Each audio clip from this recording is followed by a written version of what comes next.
For sellers thinking about timing, is now a good time to list? Well, as I mentioned earlier, the Phoenix metro area is considered a buyer's market. However, there are signs that this is changing, with many of our suburbs transitioning into a balanced and even a slight seller's market. What you can always count on is that outlying areas are always going to be the last to recover. And that's, for example, in Metro Maricopa County, Buckeye, the town of Maricopa, and Santan Valley. Sellers have to realize that Phoenix Metro's demand fundamentals remain decent. The region continues to draw on new residents, and new industries continue to move here.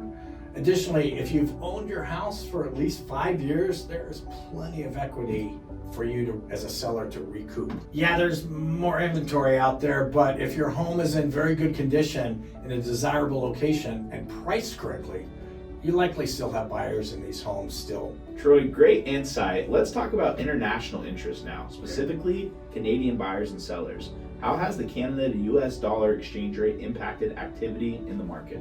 Well, we love our Canadian buyers, but in recent months, the Canadian dollar has remained relatively weak, trading near $1.37 Canadian dollars to $1 US dollar. And what that means is roughly $1 Canadian dollars buys only 70 cents of US dollars. This has reduced their purchasing power for Canadian shopping for properties priced in the US dollars. Currency differences, they've had several clear effects on Canadian interest in US property. Reduced affordability is one. A home priced at around $500,000 costs Canadians $685 to $700, compared to roughly $630,000 when the exchange rate was stronger just a few years ago. You know, that's a saving of $50,000 to $70,000. That added cost can discourage new buyers or delay their investment plans. And then there's selective purchasing. Canadians who do buy are focusing on long-term lifestyle or investment value rather than the short-term currency advantage. Many are targeting regions with favorable tax climates like Arizona, Florida, Texas, to offset that currency disadvantage currently. Now, buyers seeking second homes or seasonal properties may be holding off, waiting for a more favorable exchange rate or lower U.S. mortgage rates, for example.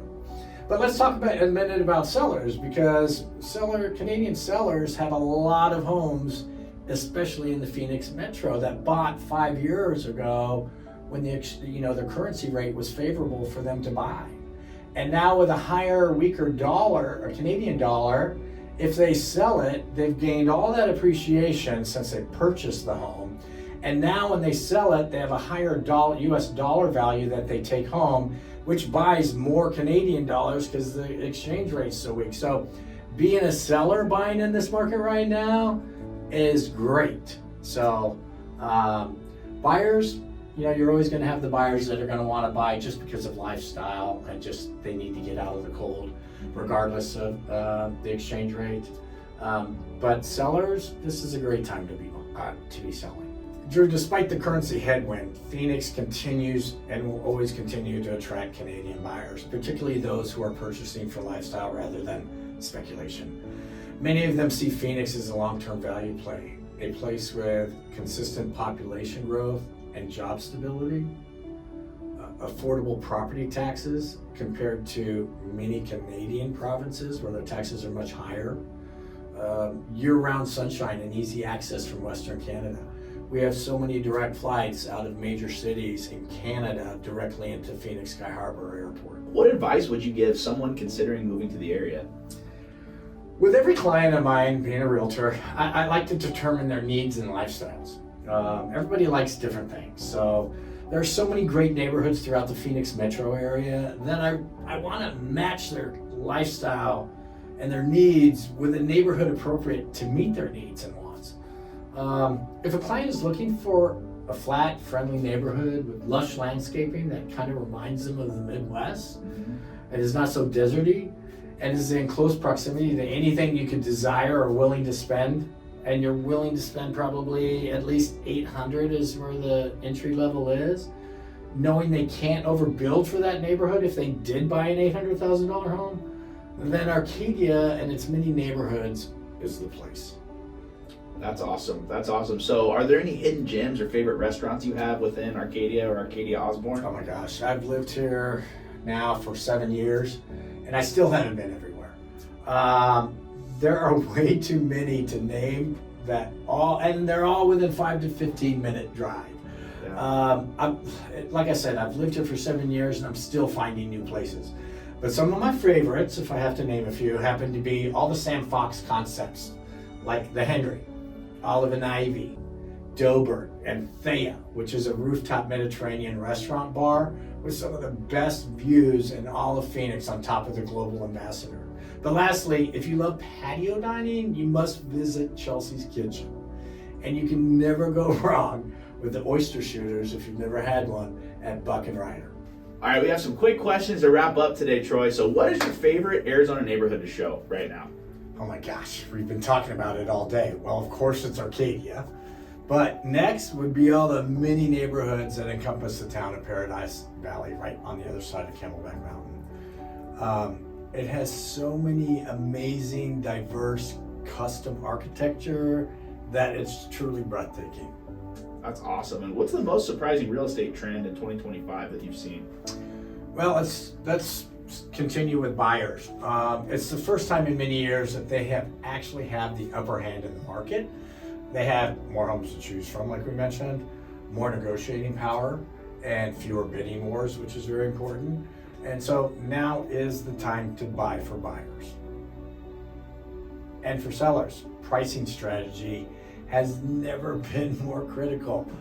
Pricing your home correctly from the get-go and having your home in the best possible condition will be key to selling in a timely manner and getting the best possible price the market will bear. But the days of testing the market by sellers and overpricing their homes to get-go from the beginning, those days are gone. What's one thing buyers overlook but shouldn't? Well, it's human nature to want to predict the future, and everybody wants to predict the bottom of the market. And they wait. But when buyers wait for the perfect storm to hit, it usually ends up costing them more, time and time again. For example, a buyer saying, I'm going to wait because the market is going to crash or prices are going to come down more. Another one might say, or that I hear often, I'm going to wait for interest rates to drop. I mean, how many times do we have to hear that? What can't be denied is that we are in the bottom of a buyer's market with all indications that we are now on the upside of the curve coming out of a buyer's market and into a balanced and even a slight seller's market. No matter where you are on the bottom curve of a buyer's market, it's a great time to buy real estate. Those that wait are looking in their rearview mirror and have missed the buyer's market completely and end up buying in a balanced or even slight seller's market, which costs them more. Got it. Now, what are your final thoughts for the Arizona market and what you're watching as we head into 2026? Try not to get caught up in the minutia of the news or social media posts. Overall, I'm pleased with the Arizona market. For the first time, we actually have normal levels of inventory for the size of our metro area. Americans tend to have short-term memory and can only remember the years of extremely low inventory. So when they see numbers like 25,000 homes on the market, they tend to get worked up. Mm-hmm. And in regards to interest rates, they're hovering below the 6.5 mark right now, which once again, if you look over the last 50 years, 7% is average. But we only remember the days of 2 and 3%. So despite what we're hearing, inventory and interest rates are pretty normal. And we just have to wait till the public's expectations catch up. But regarding the Phoenix economy, in-migration is always expected to continue, especially with the industries that are and have committed to moving here, adding to our job growth, which results in us having some of the lowest unemployment levels in the country. But a large number of the population are slightly, I'm gonna start over again. Can I start right over again? Yeah. A large number of the population are citing that they are seeing numerous price drops in the market, which they then assume is a prediction for the future. Most of these price drops, though, are due to homeowners being overzealous, testing the market, and pricing their home above, which makes it difficult to market the value of it. Some forecasts still expect modest appreciation or stabilization throughout the rest of 2025 after the market cools a little further. But the only caveat I see, which we really have never experienced before, is the uncertainty at the national level right now. And that will affect the real estate industry, whether good or bad, whatever side you're for. We all just have to wait and see, but I'm optimistic. Well, Troy, thank you for sharing your insight today. Thank you. If you're looking to buy or sell, or if you're a Canadian investor or homeowner here, definitely connect with Troy Goodwin. He'll be happy to help you. Reach out. His website will have a consultation form where you can connect with him and get all your questions answered for Arizona real estate. Drew, thank you again. This has been great.